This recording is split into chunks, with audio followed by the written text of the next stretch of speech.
Hello everyone. आज के lecture में हम लोग पास्ट इंडेफिनिट यानी कि सिंपल पास्ट के बारे में चर्चा करेंगे।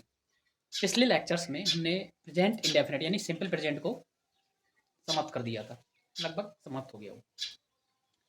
तो आइए जरा पास्ट इंडेफिनिट का देखते हैं कि पहचान क्या है, स्ट्रक्चर क्या है। स्ट्रक्चर भी किस में देखना हमें, अफर्मेटिव में, नेगेटिव में और इंट्रोगेटिव में, और इंट्रोगेटिव प्लस नेगेटिव वो भी हो जाएगा। ठीक है, तो सबसे पहले बात करते हैं कि जब प्रेजेंट इंडेफिनिट पढ़ रहे थे तो उनमें पहचान क्या थी, ता है ती है ना। अब पास्ट में क्या हो जाएगा, इतना अंतर है कि ता है ती है की जगह ता था ती थी ते थे, ये हो गया। इसके अलावा भी आते हैं या ये ऐसे वर्ड भी आ जाएंगे। ठीक है, तो यहां से हमें पहचानना है, और पास्ट का मतलब है कि काम आपका पास्ट में हुआ है। ठीक है, तो यहां से पहचान। तो अफर्मेटिव में जो है स्ट्रक्चर क्या है देखिए, सबसे पहले सब्जेक्ट और फिर है V2। V2 का मतलब है कि वर्ब की सेकंड फॉर्म है ना। प्रेजेंट इंडेफिनिट में क्या हो रहा था, अफर्मेटिव में V1 लग रही थी, यानी कि वर्ब की फर्स्ट फॉर्म लग रही थी, और प्लस एस या एस यदि लगना होता तो है। और पास्ट इंडेफिनिट में एस या एस वाला सिस्टम है ही नहीं, खत्म। तो V1 नहीं लगाना है, एस या एस नहीं लगाना, केवल V2। अब हमें सेकंड फॉर्म याद करनी पड़ेगी, है ना। तो सब्जेक्ट, सब्जेक्ट के बाद सेकंड फॉर्म प्लस ऑब्जेक्ट और ईटीसी, सिंपल। तो बनाते हैं, जरा एक ट्राई करते हैं कि वह प्रतिदिन स्कूल जाता था। हमने पहचान लिया, यहाँ पे ताथा लिखा है, इसका मतलब है कि ये पास्ट का है ना, और इंडेफिनिट। तो बनाने का स्ट्रक्चर है जैसा, उसके अकॉर्डिंग चलो। सबसे पहले सब्जेक्ट ढूंढना है। सब्जेक्ट इसमें है वह, वह की हम लोग ही बना देंगे ही। अब वर्ब इसमें क्या है, जाना, गो मीन्स जाना होता है, उसकी सेकंड फॉर्म जो है हो जाएगी वेंट हो जाएगी। तो वेंट कर देंगे, ही वेंट। और गो अपने साथ क्या लेता है, टू लेता है, तो वेंट भी टू लग जाएगा, went to. He went to school और daily, so he went to school. अब आया उसने झूठ बोला। ठीक है, तो इसमें ताथा तिथि, ताथा तिथि जैसे शब्द नहीं आए, है ना।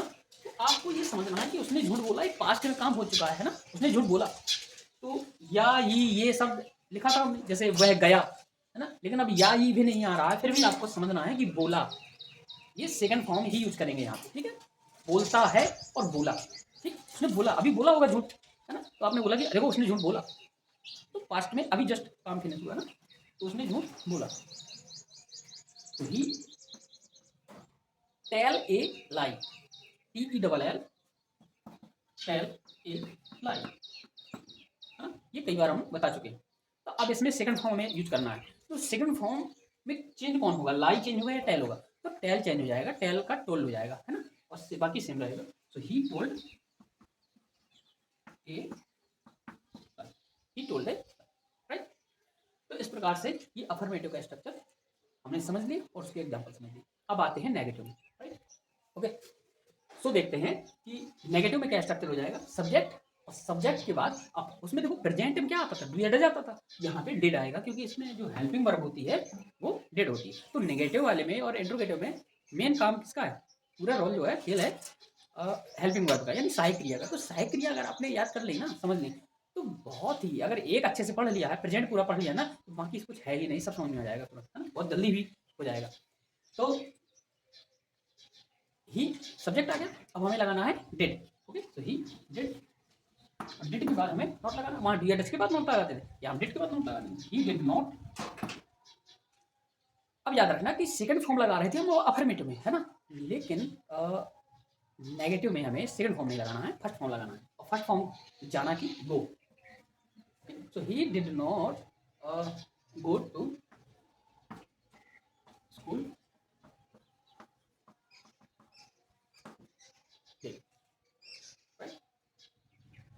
इसके बाद उसने झूठ नहीं बोला, तो ही फिर लगाओ helping verb, he did not.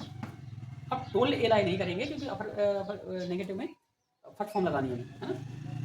Negative में हमें, अब हमें क्या करना है, तो अब हम सेकंड फॉर्म नहीं लगाएंगे, फर्स्ट फॉर्म लगाएंगे। तो he did not tell a, तो इस प्रकार से नेगेटिव होगा। इंट्रोगेटिव और देख लेते हैं, इंट्रोगेटिव का स्ट्रक्चर देख लेते हैं।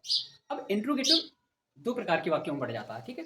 जब प्रश्नवाचक वर्ड यानी कि क्वेश्चन वर्ड जो है वाक्य के बीच में आए, और दूसरा है, दूसरे टाइप का ये होते हैं कि जो क्या होता है क्वेश्चन वर्ड क्या होता है स्पेशली क्या के लिए है, जब वाक्य के शुरू में आ जाए, शुरुआत ही में हो, जैसे कि क्या तुम पढ़ते थे, राइट। तो अलग अलग कैटेगरी है, तो अलग अलग देख लेते हैं। सबसे पहले हम देखते हैं जब क्वेश्चन वर्ड जो है वाक्य के बीच में आए, है ना, सेंटेंस के बीच में आएगा तो क्या करते हैं कि तुम मुझे क्यों पीटते थे, तुम मुझे क्यों पीटते थे। तो इसकी स्ट्रक्चर जो है समझते हैं पहले। तो सबसे पहले आना है आपका क्या, क्यू डब्ल्यू, ठीक है। क्यू डब्ल्यू के बाद हेल्पिंग वर्ब, क्या है हेल्पिंग वर्ब यानी कि डिड, यहाँ पे तो डिड है ना। फिर आएगा सब्जेक्ट, ठीक है ना। फिर आएगी वर्ब की फर्स्ट फॉर्म, याद रखना है अफर्मेटिव में सेकंड फॉर्म लगेगी। अफर्मेटिव के अलावा नेगेटिव हो गया, इंट्रोगेटिव हो गया, तो इनमें हमें फर्स्ट फॉर्म ही लगानी है ना। बस नेगेटिव में नेवर वाले सेंटेंस नहीं होने चाहिए। अगर नेवर वाले आ जाते हैं तो हम लोग जानते हैं कि उनको अफर्मेटिव के जैसे बनाने लगते हैं, है ना। V1 के बाद अपना ऑब्जेक्ट और दुनिया बता जो भी है। तो तुम मुझे क्यों पीटते थे, सबसे पहले हमने रूल के अकॉर्डिंग देखेंगे तो क्यू डब्ल्यू मतलब प्रश्नवाचक शब्द। प्रश्नवाचक शब्द क्या है, कौन कर रहा है क्वेश्चन, क्यों, तो क्यों की पहले बना देंगे भाई, फिर वाई डिड यू, सब्जेक्ट आएगा वाई डिड यू। अब पीटना, beat means beat, BEAT, right. तो वाई डिड यू बीट, और मुझे, अब मुझे की क्या बनेगी, ये ऑब्जेक्ट जाएगा तो मी बन जाएगा, है ना। सब्जेक्ट होता है आई, और आई का जब ऑब्जेक्ट बनाते हैं तो मी बनता है। Why did you beat me, right, और क्वेश्चन मार्क चिपका देंगे, why did you beat me. अब आता है कि जब प्रश्नवाचक जो है शब्द क्या जो है ना, वाक्य के शुरू में आ जाए, शुरू में आ जाए तो इसके बारे में हम लोग जानते हैं। पिछले लेक्चर में जब प्रेजेंट इंडेफिनिट पढ़ा था पता था कि हम क्या की स्पेलिंग बनाते ही नहीं है। तो इसी स्ट्रक्चर में आ जाओ ना, यहीं से हेल्प मिल जाएगी। क्यू डब्ल्यू की बनानी नहीं है तो शुरुआत कहाँ से करेंगे, डेट से, हो गया डेट। डेट के बाद क्या आएगा, सब्जेक्ट आएगा। सब्जेक्ट कौन इसमें, क्या तुम उसे पीटते थे, पीटने वाले तुम हो ना, तो डिड यू, डिड यू, फिर वर्ब की फर्स्ट फॉर्म बीट, और फिर क्या है, उसे ही का ऑब्जेक्ट रूप है तो हिम आ जाएगा। तो did you beat him, did you beat him. तो इस प्रकार से पास्ट इंडेफिनिट फिनिश हो गया। अच्छा, इंट्रोगेटिव प्लस नेगेटिव होता तो क्या करते हैं, इंट्रोगेटिव प्लस नेगेटिव होता तो नॉट लगाने की समस्या ना, तो नॉट लगाना तो सीख गए हम लोग, सब्जेक्ट के बाद लगा देते हैं। तो तुम मुझे क्यों नहीं पीटते थे, व्हाई डिड यू नॉट, हाँ लगेगा, यू के बाद नॉट लगा देंगे। इसके बाद did you not beat me, ठीक है। तो अगर आपको वीडियो पसंद आ रहे हैं तो लाइक करना मत भूलिएगा, क्योंकि लाइक नहीं करेंगे ना आप तो मन नहीं करता वीडियो बनाने का, है ना। तो लाइक करिए, मेरा मन और होगा और वीडियो डालूंगा, राइट। Thank you.